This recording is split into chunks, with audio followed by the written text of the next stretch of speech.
You have to be a very rich, very likely a white male human being to win an election in the city. And to me, it's a joke. Well, that statement raises an interesting question. Does Toronto City Council reflect the diversity of this multicultural city? And the answer is no. And I have to say, as a political reporter, I have sat in council for many years, wondering why. The Eastman area that you look at, the corner, is the area where... With an election coming up in October when we could see 9 new councillors elected to City Hall, it made me wonder if it will lead to more diversity. And we crunched the numbers using Stats Canada's definition of visible minority to see how diverse politicians are in other cities as well as provincially and federally. So here's what we found. In Toronto, 51% of the population belong to a visible minority group, yet 90% of councillors are white. In Vancouver, 54% are visible minority, 80% of council is white, while in Montreal, 31% are visible minority and 94% of council is white. Across Ontario, 28% of the population belongs to a visible minority and 82% of MPPs are white.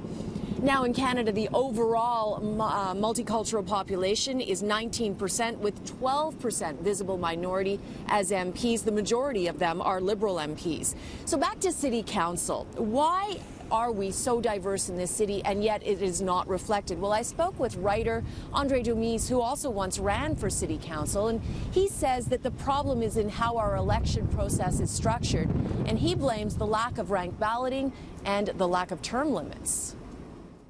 What a ranked balloting system basically means is that you can't win an election with a minority of the vote. The residents choose a first choice, and then a second choice, and a third choice, and they keep on voting until they find somebody that they can all agree on. And that ranked balloting system, that was, even exploring the idea, was shot down in council.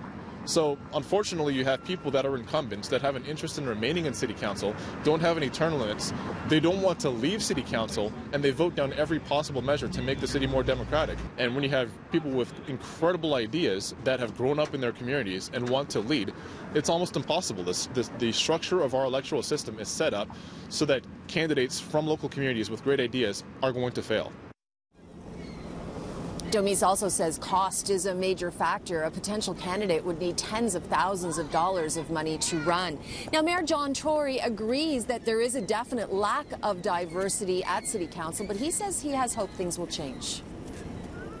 I will say I agree with those who say that our council is not representative. You need only look at it to determine that, and that's unfortunate, but that is a decision made by the people based on the choices they have in front of them. I'm optimistic that a lot of that is happening. I'm optimistic that as demographics in the city continue to change and you have all the people from the diverse communities getting older and more likely to be in a position to run for public office in the context of their family life, their job security, their financial security, that you will see a more representative council.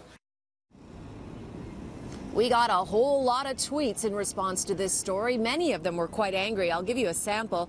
I will say I agree with those who say our council is not representative. You need only to have to look at it to determine I'm sorry, I'm reading the wrong thing. Good old Fox News Canada comes in with a race bait headline. Another saying, this is not news, we are all Canadian. And one more tweet saying, you need to conduct a thorough survey of the ethnic composition of every electoral candidate before drawing any assumptions. I would rather have strong, visible minority candidates than many of the dimwits currently on council.